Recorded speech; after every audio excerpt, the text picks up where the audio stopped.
Hi guys, it's Sterling Inspector here. In today's video I'm going to be going over crypto mining for beginners. Before the video starts, if you need any help with starting to mine, then join the Discord community. The link for that is in the description below. Don't forget to like the video and subscribe to the channel for more crypto mining content. Crypto mining brings new coins into circulation and authenticates ongoing transactions. It uses cryptography to check counterfeiting and double spend. To understand mining, first we have to know how blockchain works when you purchase something in Bitcoin. Behind the scenes, your transaction goes into a verification queue with other entries waiting to be verified and gets added to the next block. The latest block keeps entries until it's full. Each block is limited to 1 megabyte of data at present. Formation of a block and verification of the transactions it carries within will be rewarded to a miner. After all, they use their resources to solve complex math problems to get your transaction onto the blockchain. This complex math problem refers to finding a 64-digit hexadecimal number called a hash. The incentive is usually paid in cryptocurrency itself, but not every miner gets paid.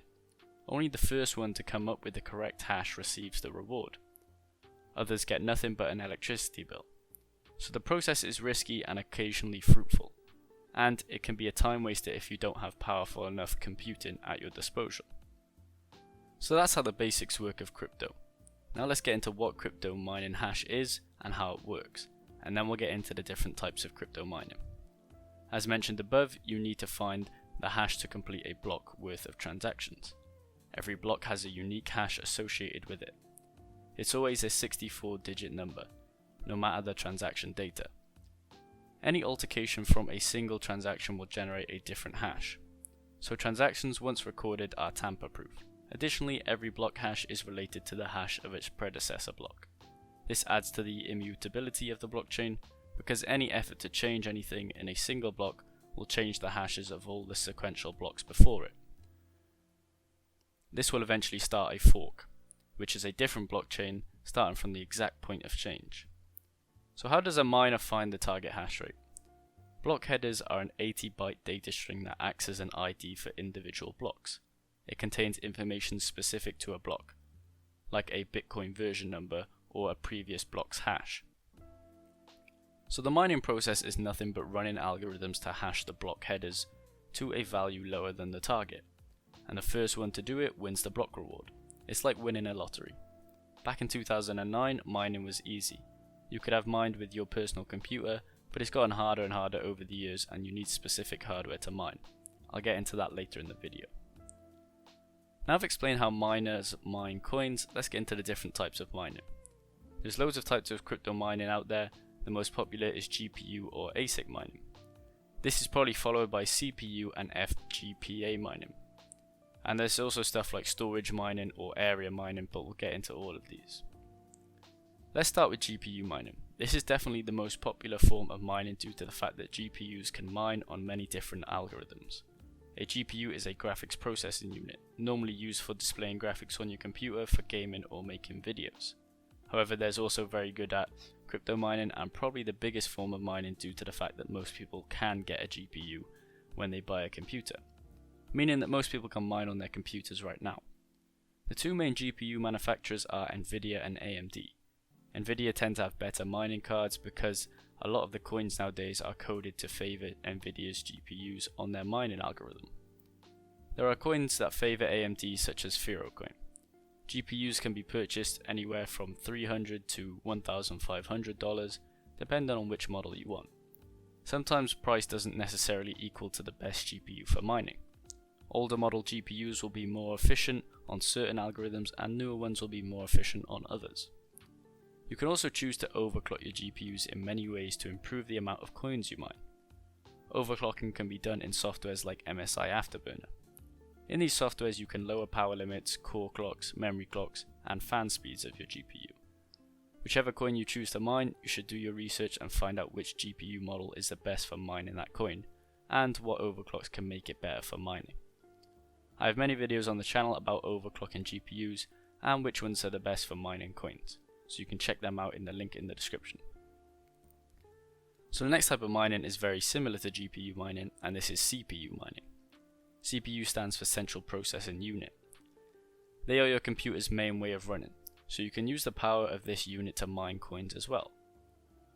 CPUs tend to be less powerful than GPUs because they are running a whole PC while mining. CPU mining profits are lower due to the power output. Now there are also less coins that you can mine with the CPU when compared to a GPU. That's just because not many CPU mineable coins have been created yet. The biggest CPU coins are probably Monero or Raptorium. Now like GPUs, you can also overclock a CPU. However, the options to overclock are more limited in CPU mining just because it has less general uses. The main producer of CPUs are Intel and AMD. AMD tend to have more powerful CPUs when compared to Intel's ones. Their AMD Threadripper series are probably the best CPUs for mining. One of the main perks of CPU mining is that they tend to be a bit cheaper to buy when compared to GPUs, and they are more efficient when it comes to power consumption. Lastly, when it comes to CPU mining, you won't be able to use your computer while mining due to the fact the CPU is doing too much work to mine the coins. GPUs allow you to actually use your computer while mining. The next form of mining is ASIC mining. ASIC stands for Application Specific Integrated Circuit. These are specialized machines that can only mine a certain coin. All Bitcoin is now mined using ASICs because the network requires a lot of power and dedicated chips to mine the coin. So ASIC chips are programmed to be really good at mining only one coin.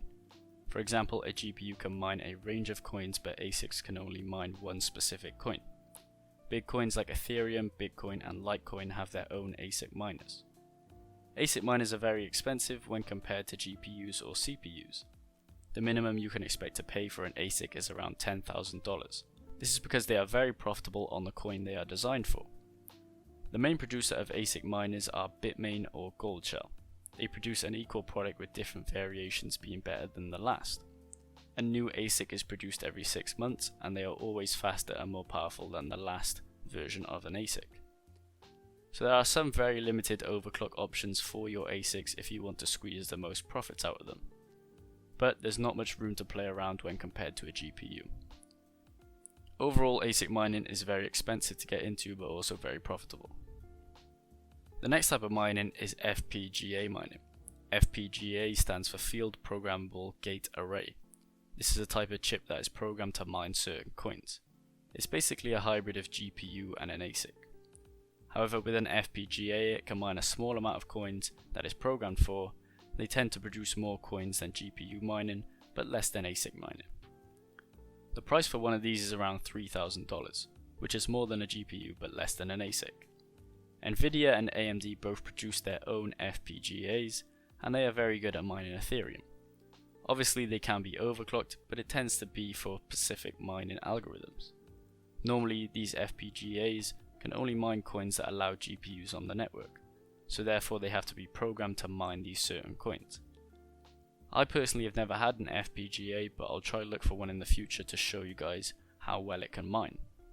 So those are the 4 types of mining that are the main ones that people choose to mine with. The next ones are very obscure ways to mine.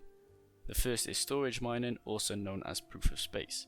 This is where you use your storage to complete transactions on the network. In return, you obviously get paid in crypto. As far as I know, there's only one coin that uses storage mining, and this is Chia coin. So basically, let's say you have a 1 terabyte hard drive. You have to wipe it first and connect it to the Chia network. It will then use a terabyte to start plotting out the network and looking for the next block. Then you get paid if your plot finds a block. This was a big thing about a year ago due to the fact that Chia was at $1,400 a coin, but now it's come all the way down to $60 a coin.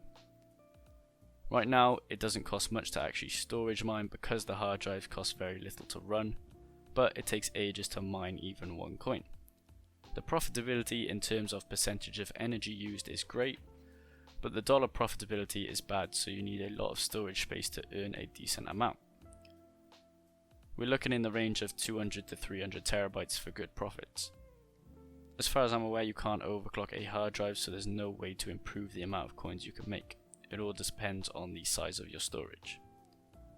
The last type of mining is area or coverage mining. This is where you basically take Wi-Fi type router, and however much area you can cover will gain you coins over time. This type of mining exploded with a coin called helium. Helium mining was very big around 8 months ago. The way it works is you buy a helium miner, which is like kind of an ASIC but for coverage mining. You then set it up in your home and basically get paid to cover a certain area. There are various levels of helium miners, with each covering more area than the last. Currently, helium mining has taken a dip due to it not being able to ship out miners fast enough. Now, you can't overclock these miners, but you can do certain things to improve the area covered, such as putting outside or putting it in higher positions. I've also seen people modify their miners by putting on bigger antennas, which gives a bigger coverage area. Right now, helium mining isn't that profitable due to the fact it's becoming obsolete, so I wouldn't recommend getting into helium mining right now. That's pretty much all the different types of mining, but I'm sure there are others out there that are very specific and I have missed out on. Now, when it comes to mining, there are two ways to do it. You can either solo mine or pool mine. Pretty much every coin has a mining pool and a solo mining option. So what's the difference? Well, let's go over solo mining first. This is where you connect to a mining node and directly mine the coins all on your own. This means that when you find a block, you get all the rewards from finding that block. Pool mining is where you join together with other miners to pool your resources and find a block. The block reward is split between the miners depending on how much work they put into this block. Now, the reason that most people choose to pool mine is that most coins require a lot of GPUs or ASICs to mine solo. For example, one NVIDIA 3090 GPU has a hash rate of 120 megahash. You would need 12 of these cards to even have a chance at finding a block once a month on Ethereum. So it's not worth it to solo mine unless you have a lot of hash rate. Now, there's a website called Mining Pool Stats which has a list of all these mining pools for every coin. It displays information about how many miners are in a different pool and how much fees for these pools are. Normally, when mining a coin, you'll want to mine to the pool that has the most hash rate because they'll find blocks quicker. This leads to you getting paid more over the course of a week, month or a year. So you can mine solo on smaller coins but don't have many miners on them. For example, on FLUX you can mine solo pretty easily because there's not a lot of difficulty on the network. It depends on what coin you're choosing to mine. Solo mining also depends on a thing called luck. This is a scale in which you are awarded blocks and it comes in a percentage. Normally, if your luck is higher than 100%, then your luck is bad, but if it's under 100%, then your luck is good. I won't go into how luck works because it's a very strange concept to wrap your head around, but this is just a beginner's video. If you want to learn more about luck, I have a solo mining versus pool mining video up on the channel. Now, there are also other things that will affect your crypto mining, and these are network hash rates or difficulty. Also, there are things called halvings. So network hash rate is a measure of how many miners are on the network. When the network has more miners on the network, then the difficulty does increase. When the difficulty increases, it becomes more difficult to mine coins. For example, back in the winter of this year, I could mine 3 ethereum per month, and now I can only mine around 2.3 ethereum per month. This is due to the difficulty on the network going up. This is caused because loads of more new miners have started mining, which adds to the network hash rate and the difficulty. So be careful when you start mining because the difficulty of coins on the network will always go up because new people are mining it every day. Difficulty can also be affected by things such as halvings. A halving is where a block reward is halved to a certain amount of blocks mined on the network. For Bitcoin, the block reward is halved every 210,000 blocks. This means that the profits are slashed by half. A halving means the difficulty effectively jumps to double instantly. So many coins have a halving function in their program, so be aware when the halvings are happening for different coins and make sure you're not losing out on profits. Last thing that can affect your profits is a difficulty bomb. Ethereum uses this method by which a bomb goes off on the network. This bomb will explode, increasing the block time on the network, and therefore it gets less profitable to mine coins because the network is producing less blocks, and the difficulty will increase due to this. Currently, Ethereum's difficulty bomb has already started slowly to creep up on the block time, but we won't be seeing a major difference till around August time. So that's it for the crypto mining for beginners. These are the basics, and there's so much more to crypto mining which I haven't covered in this video. So if you guys have any questions, leave a comment below at the video or join the Discord community. don't forget to like and subscribe to the channel for more crypto mining content.